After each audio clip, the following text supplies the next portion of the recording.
about what happens when you go see a mechanic and they try to flim flam you. So what I did was try to block out the pictures so we wouldn't incriminate or put nobody's face on. You know, this is just my first one like this. It's ghetto, it's hood, but I hope y'all enjoy it. And without further ado, appreciate all the members of the cast members that played their parts. And yo, like I say, I hope y'all enjoy this little flick. Let me know what you think about it in the comments. RobAllbanks is going into movie directing, dog. Let me put this little cast up here so y'all can see who played the characters and whatnot. Y'all enjoy.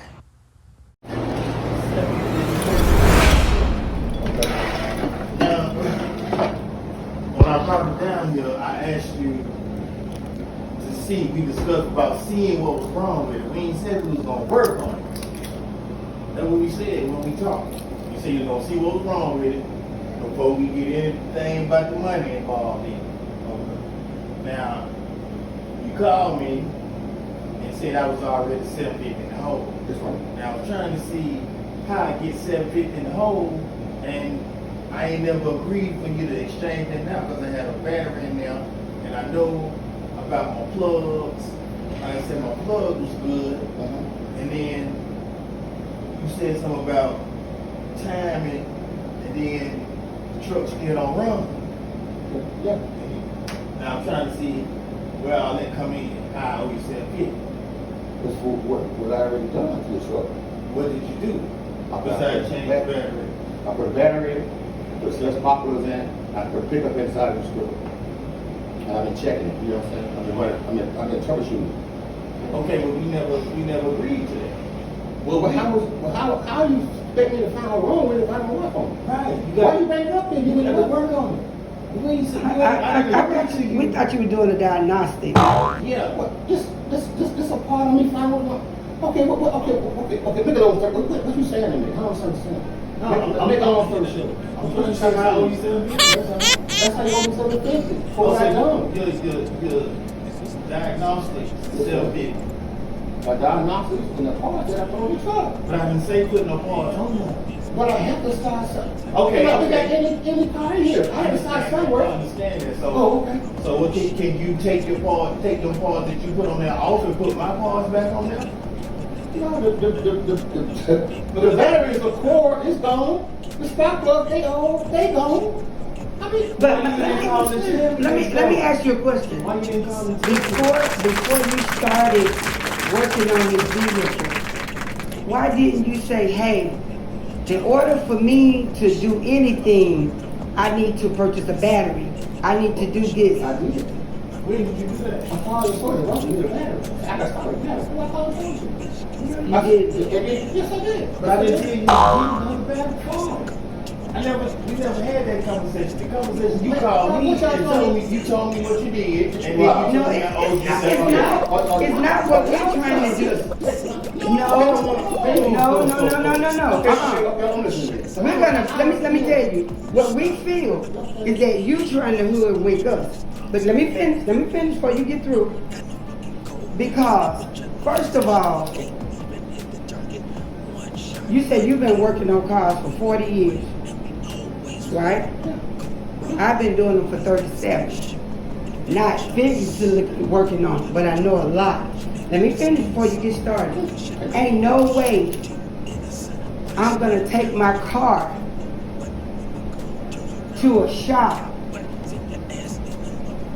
and you start putting stuff on there without my permission, is what I'm saying. But we're gonna give you your $750. And the other thing that's troubling me is,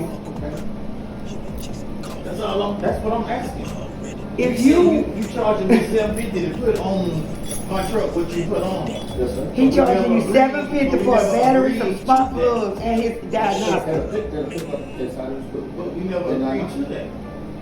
You see what I'm saying? And the thing is, before you started doing all of that, well, you should have said, you get people permission. We're gonna give you your money. We're gonna give you your money. That's the bottom line. We are gonna give you your money. But before you start working on people's stuff, you should ask them, are they able to pay that? And then the part that gets me is you turn around. Because you put a battery in there. The battery, I don't need another battery. And I think unless you don't have one in the shop, you just went and bought another battery and put it in there, expecting. And you took his battery Right. and cored it out I've had a when he had a warranty battery. on that battery. You didn't ask. But you didn't call and say none of that. Yes, I did, sir. You said that. Then you said I owe you $750. After you told me you did all that, now I owe you. But we never. You didn't Because tell me, I want that. You didn't ask me, did I want that done? The problem is, we told you that the truck didn't run. So, and it had been sitting for years. We told you that. Then, if it needed a battery, what I'm trying to get you to understand, Mr. James, is the battery had a warranty on it. Okay. So, if he needed a battery, you should have given him the opportunity to go take his battery back and bring one back. Okay. You can't just go start working on people's stuff without their permission. And then the problem that I'm having is, yesterday my husband received a call from your brother, and your brother wanted to purchase the body on the truck. Yeah, that's what I told him that. And I know it. And the words that came out of your brother's mouth was, What? the engine is no good. Okay. And I said that, you said it was. I don't know that. I don't No, know that. I told my brother that. That's what he told him? Okay, well, that's what he said about it. On the other time, I said, hey, man, this guy said he want to get rid of this truck. He said he got an engine. He said he got an engine for the truck. He got an engine. So I said, well, here, guy, no. Call the guy. Well, how do your brother know that the engine's not any good? And see, the thing, the thing that's coming up in my mind is, and it's really disturbing to me, because my daddy just really thought that you was just this outstanding guy. Okay. But if you could not have fixed the truck, this is what I'm thinking. Nobody's thinking this but me. Okay. If you could not have fixed the truck, the right thing to do as a businessman was to say, it's nothing I can do with it. Okay. Well, I'm thinking Wait, the same thing. let me finish. I'm thinking it's nothing I can do with it.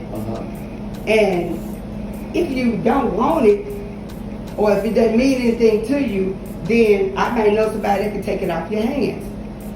This is how I'm thinking, not nobody but me now. Listen good. What we're thinking, and I think it's upsetting to me, because I ran it by my father, who knows you very well for years. He didn't feel like it was right either. Okay. I told my dad, I said, I felt like it was something that he wanted, Okay. and he ran the price up on it, thinking that we cannot afford it. That I want it. Then, yes. What Let me did I want? finish. I said, this is what I'm thinking. Oh, okay. Okay. And so, because we've been in here and had this conversation about the antique truck, and then when the brother called, this is what I'm thinking. And so you feel like you ran the price up on it, and we couldn't afford it, so therefore it sits here. And then it becomes yours, and then you can do what you want to do with it. That's how I'm thinking. Okay, Because I don't know, in my 56 years of living and having automobiles, that I take my car to a shop, and people start working on it without my permission. That's the thing. I did not. That's the thing. I don't. What you thinking wrong? I don't want the truck. I ain't gonna use the truck. Okay, aside from you, aside from you, I told you, Ron. I said, Ronald, you said you want to get rid of the truck. I said, okay. I said, my brother got an engine. I'm not even going. Go back to what I said. Never in my 56 years of living have I known somebody to work on a vehicle Well, the dude, you said that. I don't without. want the truck. I don't want the truck. Okay, I don't want the truck, no dude. But I'm trying to figure out, why would you put that kind of money into a vehicle and you don't have any paperwork showing that he's responsible for it? He has not filled out a work order saying, fix whatever on there that needs to be fixed. He hasn't done any of that. He asked for a diagnostic. And the thing about it though, Mr. James, The truck is not even worth $750. But I promise you this, you gonna get every penny that we owe you. And then I'm gonna go seek some kind of legal advice because we did not give you permission to put anything on it. And if you felt like you had to do it, then you're supposed to brought him in and say, hey, Rob, I got to have a battery, I got to have this, I got to have that. And it's gonna cost you this amount of money, this amount of money, this amount of money. Right. Do you want to do it? Already put it in there. Do you want to do it? Without even giving me the opportunity to And say it, you know. if he had said, well, if it's gonna cost me $750, Mr. James, just let me get it. Because it's not worth that. You That's didn't give the him that opportunity. opportunity. I did not. But I promise you, come Tuesday morning, Yes, ma'am. you'll have your $750. He'll have his truck, and we'll see you in court. Yes, ma'am. Okay. All right. Okay. That's the opportunity that I didn't have. I hate, No, you don't hate it because you wouldn't have done that. It shouldn't have, though. Okay, well, I understand this. I'm still walking out the door wondering how I owe you $750 and I never agreed to you. But we're gonna give it to you because you said you did the work in it. She trying to give it to you. I'm gonna give it to you because you told me you did the work in Yes, there. ma'am. But you did without permission. Okay, we do. Okay. All right. Okay. Have a good evening. Now, It's we'll okay. see you Tuesday. Okay, yes, All ma'am. right.